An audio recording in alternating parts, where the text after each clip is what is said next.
It is the late 17th century and England finds itself in a bit of a chaotic situation. After the ascension of James II, a Catholic monarch, into the English throne, discontent soon festered amongst the general population. In 1688 then, the birth of James's son would open the gates to a Catholic dynasty controlling England, something which was unacceptable to the English nobles. Thus, a group of noblemen and some members of the parliament would request the stadtholder of the Netherlands, William of Orange, to lead an invasion of the country and depose James. Why pick him? Well, William was a Protestant and his wife, Mary II, was originally next in line to inherit the English throne. As a result, the Dutch would land in England with about 15,000 men. James, seeing non-existent support from his own country, would flee to France, as William would take the throne and become the English king. In light of his ascension, William would accept a number of constitutional reforms, limiting his powers significantly in favor of the parliament, while banning Catholics from ever becoming English monarchs. However, there was a significant minority within especially Scotland and Ireland who wished for the return of the Stuart dynasty for various reasons. For the Irish, the restoration of a Catholic monarch back in England would open the gates to more autonomy for the nation, and the return of lands seized during the 11 Years' War by the English. In the north then, in 1707, the Parliament of Scotland was merged with that of England, something that was highly unpopular amongst the Highland Scottish clan. It was hoped then that the Stuarts could undo this union and provide Scotland with nominal autonomy. Supporters in England and Wales also existed, but those were relatively few in comparison to the aforementioned in Scotland and Ireland, mostly comprised of High Church Anglicans dissatisfied with Orangist and later Hanoverian rule. These supporters would come to be collectively known as the Jacobites. Over the next 60 years or so, the Jacobites would launch rebellion after rebellion in the hope of bringing back the Stuarts to power, though with relatively little success. In 1689, the first rebellion, mostly taking place in Ireland but also in the Scottish Highlands, would ultimately fail in 1692 due to lack from support from outside powers. Similarly, after Queen Anne's death and the rise of George I,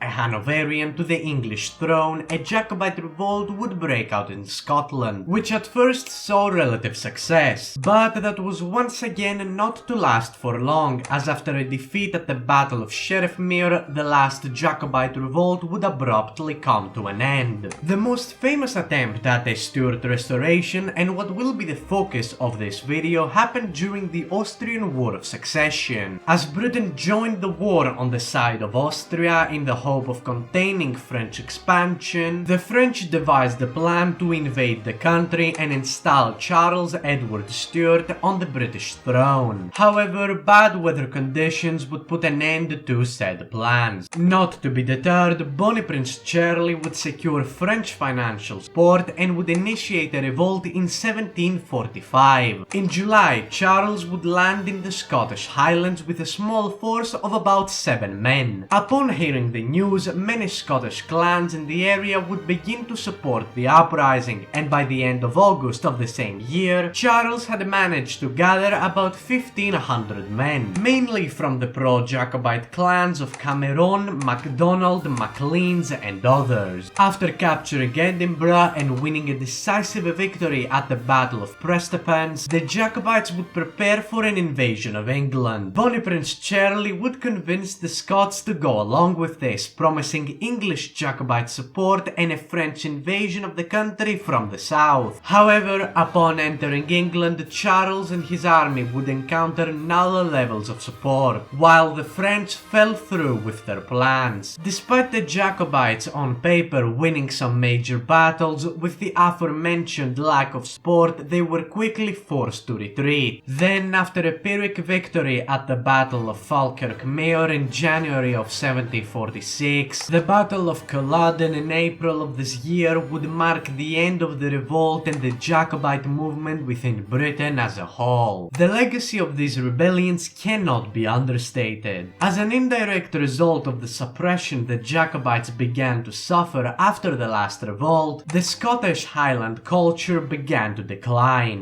In 1746, then, the British government passed the Disarming Acts, which effectively ended the traditional power of the Scottish clans, reducing them to just mere landlords with little authority over their own region. Meanwhile, when looking at Britain as a whole, the end of the Jacobites would finally bring lasting stability to the British realm, allowing them to continue to compete with their arch rival, the French, and eventually eclipsing them in both Europe and their colonies. But of course, as always, history could have played out very much differently. As mentioned earlier, in the uprising of 1745, the Jacobite armies went into England with great optimism, expecting support from local Stuart supporters and a French landing in the south of the country. Of course, in the end, this rebellion would ultimately fail, but that raises an obvious question. What if it didn't? What if, in an alternate timeline, the Jacobite rebellion was successful? Well, in retrospect, this is easier said than done. Despite what this video may have portrayed, support for the Jacobites was extremely limited, and in England especially, where the majority of the population resided, at times was non-existent. Thus, imagining a world where the poorly equipped Jacobites are able to defeat the much more professional British army by themselves is quite difficult. As such, we'll need the involvement of a third party in order to guarantee their success. Most likely France or Spain, or more realistically, the both of them combined. Now, the specifics don't really matter too much, but let's assume for the sake of the scenario that the French and the Spanish are able to coordinate a joint invasion of England, which would be scheduled to take place around October of 1745, when the Jacobites were at their peak historically. Assuming everything goes well, the French would have successfully landed at least a moderate force in the British Island, likely in Cornwall, which, combined with the already large Jacobite uprising in the north, would present a significant challenge for the British army to tackle. On top of that, such a resounding French victory would go a long way to encourage the Jacobites to continue their offensive southwards instead of retreating north like in our timeline. Similarly, seeing all of this go down, High Church English Anglicans are likely to also join the fight on the side of the Jacobites, helping to strengthen the Stuarts' cause even more. Of course, the coalition forces would still have a harder time defeating the British army, especially considering that the Royal Navy has the ability to cut supplies off from the French army extremely easily. But assuming that the Franco-Spanish fleet is able to score at least a few limited victories, the French road to London will be secure, and as a result, the Jacobites have won. But before we continue, if you're enjoying the content thus far, consider subscribing. Today's video is also a special one, as it is supposed to air on my name day November 30th, though admittedly I'm a bit late to that due to some stuff with school. So I hope you're finding this scenario interesting so far. Anyways, let's get back with the video. So, the Jacobites have won, and the Stuarts have been reinstated to power, kicking the Hanoverians back to their German holdings. Now, despite the fact that France literally invaded England to force this to happen, don't expect them to immediately become subservient to the French crown, though they would align extremely closely with them. It is more likely in turn that shortly after the end of the Jacobite rebellion, a Franco-English-Spanish alliance is concluded, with the British now firmly joining the French camp. This could have some pretty interesting ramifications for the War of the Austrian Succession. This definitely doesn't mean that France suddenly goes on a rampage to restore Bavaria and overthrow the Habsburgs. After 6 years of war and a full-blown naval invasion of England, the French would have been exhausted, and such an operation would be extremely risky with likely very little reward. What France will attempt to do, however, is, using their stronger diplomatic position, securing the Austrian Netherlands, likely succeeding in this regard. By 1746, the Habsburgs had pretty much won the war in all regards, and risking continued conflict for some territory that was disconnected from their mainland is just not something that they'd be willing to do. Thus, the Treaty of La Chapelle would soon be signed and the War of the Austrian Succession would come to an end, with a completely different balance of power emerging within Europe. In Britain, Stuart rule would come bundled with a bunch of immediate changes. As mentioned in the beginning of the video, when William of Orange took power in England, he was forced to accept a whole lot of reforms from the Parliament, which had limited his power significantly. With the Stuarts back on the throne, a lot of these reforms would be reversed, as the Parliament would once again become secondary to the governance of the state, as the country is turned once again into a semi-absolutist monarchy. Charles would also embark on measures to increase the power of the Catholic Church within Britain, much to the dismay of the Protestant English populations. Meanwhile, in the north, the new monarchs would be more than welcomed by the local Scottish clans. Expect, at least in a limited capacity, the Stuarts to also reverse the Acts of Union between Scotland and England, giving the clans even more room to assert their authority over their own territory. This, combined with the absence of the Highland clearances, which left the Highlands substantially underpopulated, means that Scotland is in a much more powerful position to assert their cultural independence moving forward. The same applies for Ireland. Similar to Scotland, Ireland is also likely to receive an increase in autonomy, with something like Home Rule being implemented. All of these changes in turn are likely to be extremely unpopular within England, the heart of the empire, which begins to view the situation as a weakening of the country from within, initiated by a Catholic French puppet. The signing of the Anglo-French alliance would only be used as justification for said claim, only further radicalizing the English. At the same time, Enlightenment ideals were rapidly spreading across Europe, with Britain being no exception. A core characteristic of said ideas was specifically the appeal to reason, which led to a lot of their followers being anti-monarchical, viewing the institution as irrational. As more and more of the English population begins to be convinced by the Enlightenment school of thought, a myth would end up developing that the monarchy is solely responsible for the troubles that England has been going through, which, to be fair, would be true. With tensions at an all-time high, within at least a decade of Jacobite rule, major pockets of resistance would certainly show up across the country. Eventually, the parliamentarians would organize a republican movement and would launch a full revolution against the Catholic monarchy. Despite the British army being deemed stronger, the Republicans would end up winning victory after victory, as pretty much everyone in England would get behind the parliamentary cause. Meanwhile, the French, seeing the perfect opportunity to once again cripple the rival, would instruct the Stuarts to retreat to Scotland, as most of the rest of the country would fall to the Republican forces. In Ireland too, some independence fighters are likely to overrun pro-government forces and achieve the liberation of the state, likely under close French oversight. In North America, with Britain being in utter disarray, the 13 colonies would begin to more and more function as independent states. However, that doesn't mean that suddenly everything is all peaceful. Far from it, actually. Many in the new autonomous governments would begin taking sides in the English Civil War, with many Republican supporters, independence fighters, and even Stuart loyalists fighting each other for dominance, effectively spreading the English Civil War in North America too. France, for their part, is likely to invade and annex Canada during this whole ordeal. Now, I won't bore you with many pointless details which are frankly impossible to predict anyways, but the bottom line is this: the parliamentarians would eventually achieve a victory, with England completely abolishing the monarchy and proclaiming itself a republic. But despite the success, the country is destroyed beyond repair. The French invasion, Jacobite rule, the devastating civil war, the loss of colonies and former allies, and England as a great power is just simply gone. In the years following, France would invest heavily into their fleet with the hope of catching up with the English Royal Navy. While with the Jacobites still in Scotland, the French also have a direct border with England, meaning that they'll have little trouble marching to London time and time again. With their arch enemy gone, there is now literally nothing stopping France from achieving complete European and by extension world domination. Who would have thought that placing a French puppet in the throne of England would have resulted in this outcome? But with that, I am going to end the scenario here. If you enjoyed the content, consider leaving a like, subscribe and comment below what you thought of the video. And also, happy St. Andrew's Day to all the Scots watching this video. Anyways, that's all for now. Tot ziens and have a great rest of your day.